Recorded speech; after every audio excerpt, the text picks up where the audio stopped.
আহ কি যেন রায় শোনার আগে আমার যে সমস্যাটা হচ্ছে আমার নিকটবর্তী থানায়, হ্যাঁ, তারপর তারা খুব উইয়ার্ড ল বানাচ্ছে।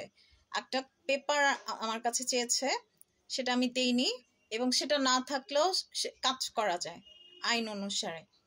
তারা আইনের ফাঁক ফোকর খুঁজে ক্রিমিনালকে বাঁচানোর চেষ্টা করছে। ঠিক আছে, অ্যারেস্ট করা কোনো ব্যাপার না। বাংলাদেশে অ্যারেস্ট হওয়াটা হচ্ছে খুব গর্বের বিষয়। আর ফ্যাক্ট হচ্ছে গিয়ে ক্রিমিনাল, আমরা সবাই জানি ক্রিমিনাল কতটা মাসুম থাকে। মানে রাজনীতির যদি ক্ষমতা থাকে আর ডটের যদি ক্ষমতা থাকে, ওয়াও অ্যামেজিং। মানে ভাবতেই পারা যায় না যে কি আপনার বয়স যদি 40 হয়ে যায় সেটা 18 হয়ে যাবে। আপনার যদি কোনো শিক্ষাগত যোগ্যতা না থাকে তো শিক্ষাগত যোগ্যতা হাজির। আমি কোনো দল করি না, হ্যাঁ। আমার কথা হচ্ছে আপনারা শেখ হাসিনার রায় দেওয়ার আগে আমার সমস্যাটা সমাধান করেন। আমি খুব অসুস্থ, মরে যাইতে পারি তো যে কোনো সময়। আর মারার তো চেষ্টা করতেছেন আপনারা সুন্দর করে, যদি কলিজা থাকে সেটা করেন। মম একটু পরে আসি, তুমি সবসময় আমাকে ডিস্টার্ব করো। আমি পরে খাবো, আমার না খাওয়ার রোগ ধরছে হোয়াটএভার। তো আপনাদের মাস্তানি বলেন না, আপনাদের দম্ভের পতন যেন হয় যারা আমার পেছনে লাগছেন। জাস্টিস বৈষম্য মানে দূরীকরণ করার জন্য আপনারা রাস্তায় নেমেছেন না, ঠাডা পড়া হেলিকপ্টার মাথার উপর দিয়ে যে প্যাট প্যাট করে অসহ্য হোয়াটএভার। তো আপনারা বসে বসে টাকা ইনকাম করবেন, ভালো কথা, আমার এতে আপত্তি নাই, কারণ সব দলই টাকা খায়, সব দলই ডট ডট করে। কিন্তু যারা কোনো রাজনীতি করে না তাদের সাথে আপনারা কেন ঝামেলা গেছেন? তাদের সাথে ঝামেলা আপনাদের, মানে পূর্ববর্তী সরকার বা রানিং সে থাকতে পারে, সে যদি রিজাইন না করে, অবশ্যই এখন সে রানিং সরকার। আপনারা তো মানে কনস্টিটিউশন পরিবর্তন করতে যাচ্ছেন, আর এটা গণতান্ত্রিক দেশ, এটাই মনে করি। শরিয়া আইন আমি মানে সাপোর্ট করি না, কারণ আছে। শরিয়া আইন সাপোর্ট করি না হচ্ছে গিয়ে আলী রাতিল্লাহ আনহু বোধহয়, মানে আমি ভুলে গেছি ওনার নাম, যে করতো, শাসন করতো। তো তার মতো আপনারা হতে পারবেন না, হ্যাঁ। আপনাদের নিজের পাপের খবর চিন্তা করেন, হ্যাঁ। আপনাদের নিজেরা পবিত্র কিনা চিন্তা করেন। এই যে আমাদের যে বিচারকরা, হ্যাঁ, তারা যে বিচার করে, একজন বিচারক হচ্ছে আল্লাহর পরে সে সেই আসনে থাকে। কিন্তু সব কথা বলেন আর হৃদয়, কিছু কথা আপনারা বুদ্ধিমান বুঝে নিয়েন। হোয়াটএভার, আপনারা আগে আমারটা সুন্দর করে আমারটা দিয়ে দেন, আমি কি পাই না পাই। হ্যাঁ, আপনাদের যদি আমি তো টার্গেট আছি। আপনারা ক্রিমিনাল বাঁচানোর জন্য অনেক করছেন না, অনেক পায়তারা করছেন, এইটা অনেক কিছু করে ফেলছেন। করার মানে বাকি কোনো কিছু রাখছেন কিনা আমি জানি না। মানবতা তো আপনার ভিতরে নাই, হ্যাঁ। আমাকে মারার চেষ্টা করা হচ্ছে, আমি বুঝলাম না কার কি হইলো। আর পুলিশ, ওয়াও, 14 সেপ্টেম্বরের চিঠি, আহারে কি মানে মর্মান্তিক ডেট। মানে মানে বলতে পারতেছি না চিঠির যে কি হইতেছে, কি করতেছে পুলিশ।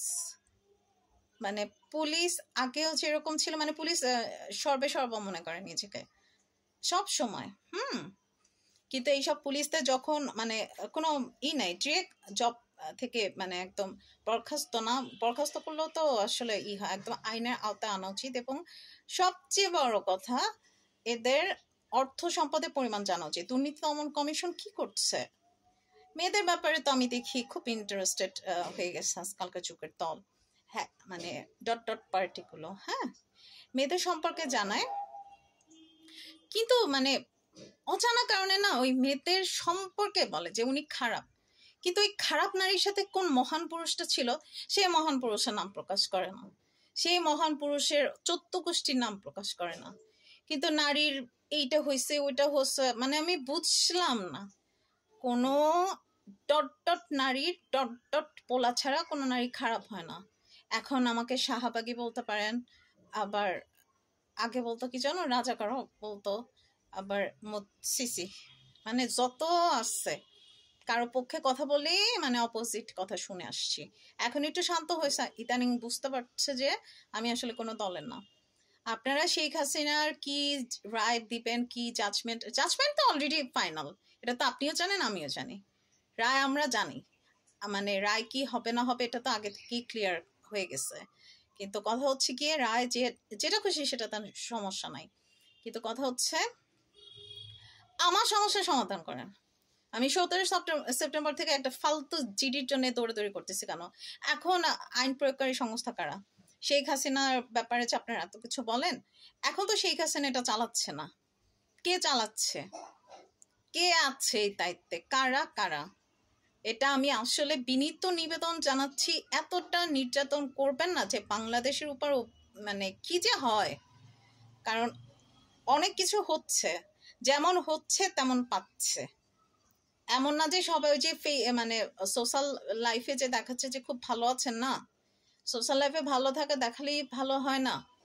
আপনারা মানে বোঝাতে চেয়েছেন যে আচ্ছা উনি একজন, আচ্ছা ঠিক আছে, আমারও একটা লজিক ছিল যে উনি 17 বছর ছিল, আচ্ছা ঠিক আছে আপনাদের একটা স্পেস দেয়া হোক, তো ফাইন। কিন্তু আপনাদের নিষিদ্ধের ব্যাপারটা আমি কখনো পক্ষে ছিলাম না। যেমন শেখ হাসিনার সময় যেমন শিবিরকে নিষিদ্ধ করার কথা বলছে জামাত শিবির, তখন আমি কথা বলেছি, আমি তো আর বুঝি নাই যে এটা বললে আমি আবার জামাত শিবিরের লোক হয়ে যাব, আমি তো আর বুঝি নাই। আর তারা যারা আমার শত্রু তারা হয়তো আমাকে মিসরিপ্রেজেন্টেশন করেছে যে আমি হয়তো জামাত শিবিরের, যেহেতু আমি তখন রিলিজিয়াস ছিলাম, নামাজটা পড়তাম। এখন নামাজ পড়লে কি জামাত শিবিরের হয় ভাই বা আফা?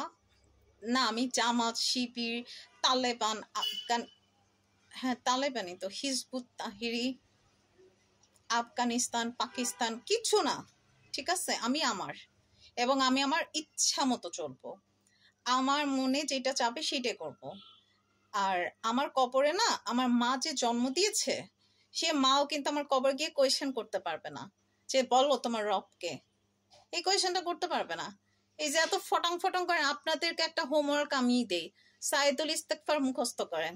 হ্যাঁ, যান ফটং ফটং, একজনরে আমি হোমওয়ার্ক দিলাম, তাকে যতবার আমি জিজ্ঞেস করি ততবারই সে মোবাইল বের করার চেষ্টা করে। হ্যাঁ, অবশ্য তার থোপড়া টোপড়া দেখি নাই, আমার এত সময় নাই। হ্যাঁ, রুচিতে বাজে, আমি সবার সাথে কথা বলি না, মন না চাইলে আমি কিচ্ছু করি না, বাচ্চাদের মতো।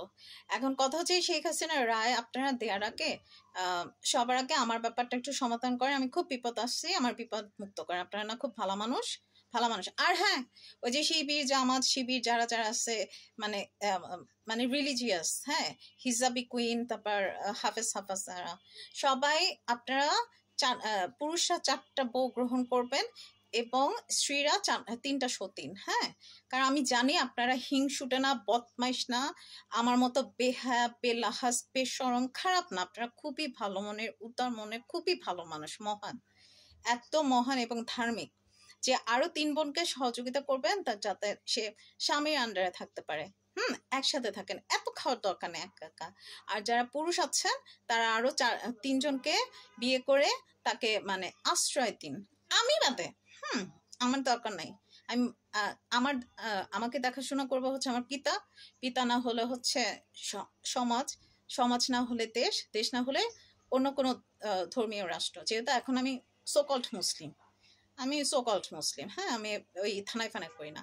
আর আপনাদের এই কুকীর্তির জন্য না জানি কত এক্স মুসলিম হচ্ছে, হয়তো মুখে বলছে না, হয়তো দেখছেন নামাজ পড়ছে, কিন্তু ধর্মটা আমার একটা মানে আমি ফিল করি ধর্মটা মানে একটা কঠিন বিষয়, যেটা এটা মানে ভেতর থেকে আসে, এটা একটা মানে বিশ্বাস। আমি কাউকে দেখলাম না, কিন্তু সে আমার সৃষ্টিকর্তা আছে, আমি তাকে ফিল করি। হ্যাঁ, আর আমি তো অনেক দুষ্ট, মানে আমি আল্লাহর সাথেও দুষ্টামি করি। যাই হোক, লিভ ইট। এখন কথা হচ্ছে আমারটা সমাধান করেন, তারপর রায়টা দেন। আর বিয়ে বিয়ে করে তারপর আপনারা ইলেকশনের কথা বলবেন, বলবেন যে আপনারা এটা করেন। আপনারা আগে ধর্মীয় নিয়ম পালন করেন না, আপনারা ইসলামের কথা বলেন কিভাবে? হ্যাঁ, আগে অন্য বন্ধের, বাংলাদেশে প্রচুর মেয়ে আছে প্রত্যন্ত চর অঞ্চলে যাদের বিয়ে হচ্ছে না, হ্যাঁ, হেল্প করেন গিয়ে। আর রাস্তায় আমার ইউটিউব বন্ধ করে রাখছে কে? খুলতে বলেন। আমারটা আমার দরকার হলে আমার কেউ ভালো কোনো দেশে পাঠায় দেন। হ্যাঁ, আপনারা সুখে শান্তিতে থাকেন, আমার কোনো সমস্যা নাই, আসলে আমার সমস্যা নাই। আমাকে সুন্দর